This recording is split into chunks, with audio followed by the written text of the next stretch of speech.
mabuhay yan. Maraming salamat naman po sa Panginoon. Isama-sama na naman po tayo. Susulan po. Naway safe po ang lahat. Lumamig na naman po sa south po. Nag-i-snow dito medyo nag-minus temperature po sa gabi. Bago tayo mag-bisa, pasalamatan po muna natin ang Panginoon. Maraming salamat po sa biyaya minigay po sa amin sa araw na ito. Naway bawat pisa po yung may napapagsaluhan sa pagkainan at ligtas lalo na po yung malalayo po sa kanilang pamilya. Kayo na po bahala po sa amin. Sinusuko na po namin sa inyo at saka ng Isus amin. Sana po natin. Kainin ko po medyo maanghang. Gusto ko pong pagpawisa kasi gagaling ko lang sa trangkaso.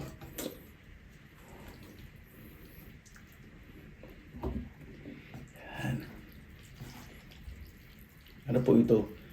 Black bean noodles. Isa sa paborito kong Korean noodles. Yung spicy noodles po nila, hindi ko talaga kaya. Yung mga 2 times, hindi ko po kaya 3 times. Punta yung chili sauce dito.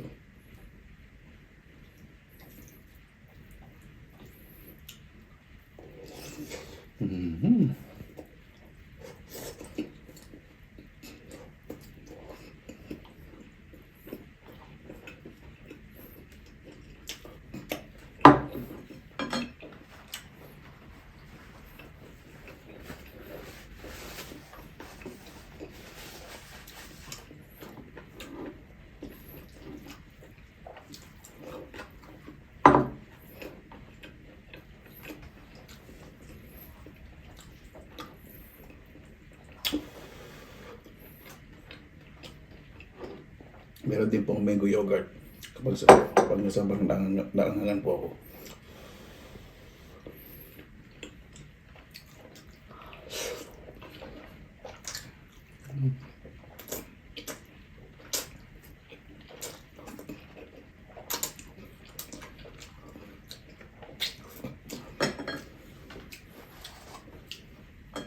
Yung masarap. Nilalagay sa dahon ng lettuce. Pero may lettuce po ito. Hindi po ito pechay bagyo.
Winner na winner.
Napakasarap.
Kaya sa isipan niya, pinagpapawisan na ako. Napakinamdam ko lalo.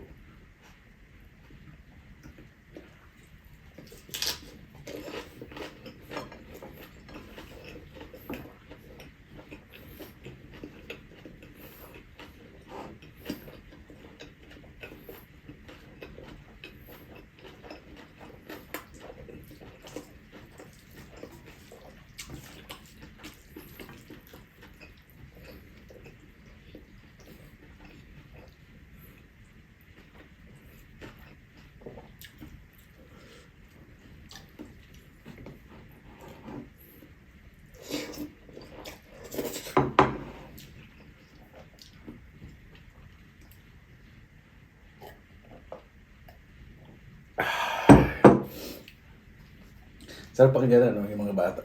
Pagdating ka ng school. Ewan ko po narinig yung audible. So, kumita, neighbor ko yan. Magmagatang oras. Tutulog po sa balkon. Balkon terrace. Ewan ko narinig nyo po yung paghihilik. Diba yung mga bata? Medyo binuksan yung bintana ng bagya. Para mapalitap yung hangin dito sa loob. Medyo malamig. Pero okay lang.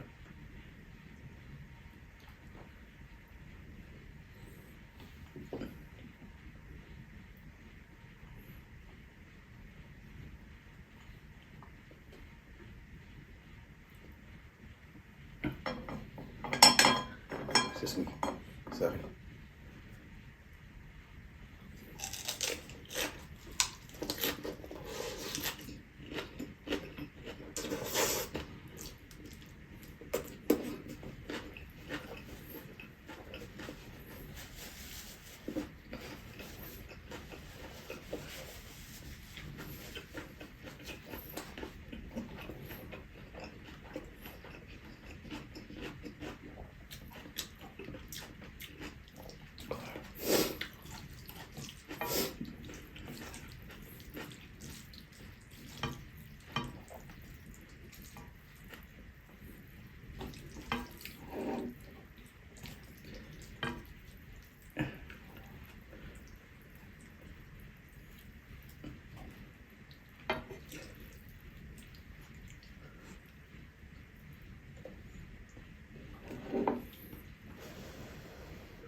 Nung natigim ko ng black bean noodles,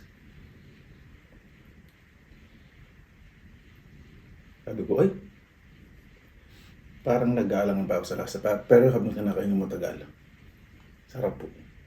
May smoky flavor.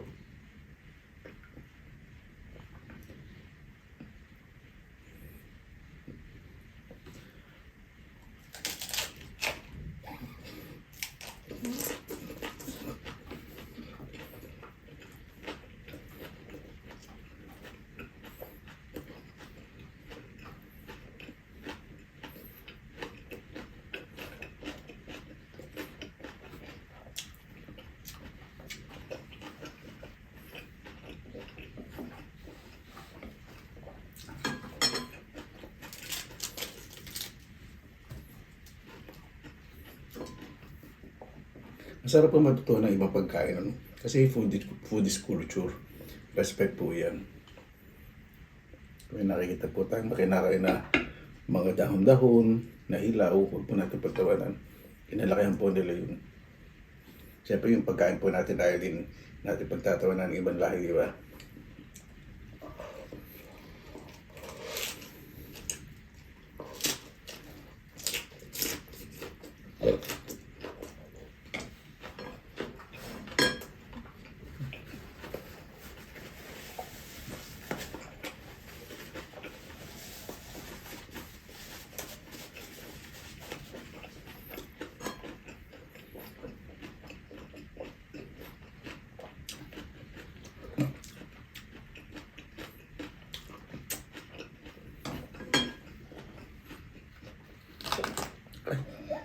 Nagsara ko naman.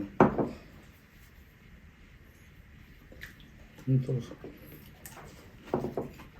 Nagsara ko na. Maya na lang.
Nagpapawisan yung bumbuna ko. Buti naka-bonnet ako.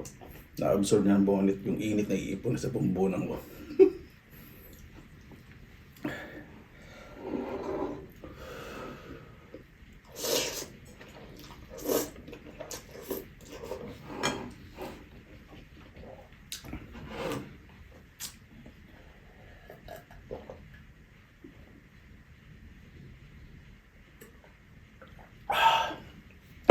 Ganda lang po kaya ng pangyarihan ko.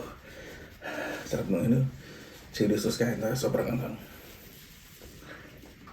Kaya pa tayong yogurt. Sorry, excuse me.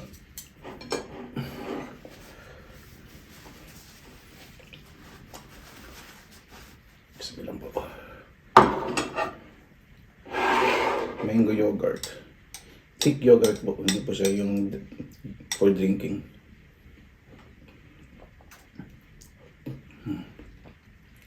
Paborito po sa lahat talaga ng mga dessert. Mango. Pakasarap. Lactose free po ito.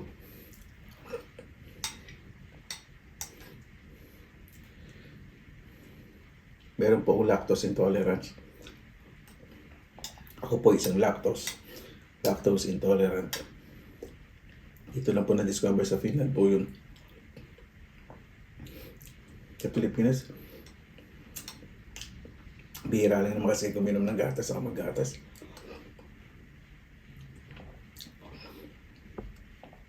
Dito na pagdating ko sa Finland, marami talagang fresh food ang sasarap. Minsan sumasakit ako, sabi ko, ate bakit yun? Pag uminom ang gatas masakit ako. Kaya tingin sa doktor yun pala, lactose intolerant po ako. Hindi po sakit yun. May mga social na bacteria na hindi kaya i-absorb ng katawan nyo.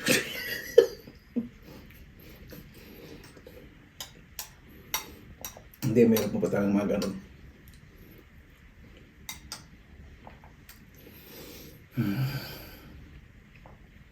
Ang pag-diffuse po, ang pagtanggal na angin sa bibig, mga dairy products, yogurt, yantik yogurt, milk, cheese, tapos mga vegetables naman, halimbawa, cucumber, prutas naman, saging. Ay pag nakita nyo po yung mga Thai, dahil po nilang fresh vegetables kasi nadi-diffuse o natatanggal po yung angin sa bibig nila, balanse.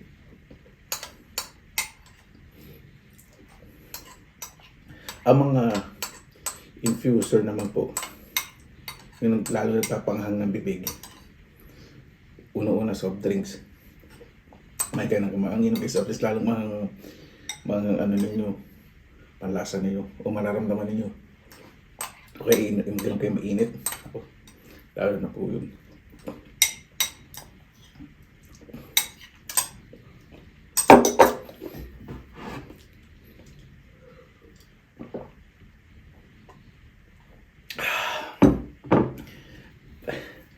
Paano po? Lagi po natin respetuhin po ang pagkain po ng iba. Paano ba mahilig po tayo manood ng huwag po natin pagtawanan. Bago tayo tapos, pasalamatan po muna natin ng Panginoon. Panginoon, maraming salamat po sa biyaya binigyan po sa araw na ito. Nawing bawat isa po may laman ng tiyan bago po matulog. At mas mahalin po ang pamilya. Kayo na po bahala po sa amin. Sinusuko na po namin sa inyo lahat sa kanila Jesus sabi. Paano po? Maraming salamat lang po sa inyong oras na ilan sa pinila kalakbi. Basta lang po tayong positive vibes, cool vibes. God bless you at palagi mga naaraw. Laban lang!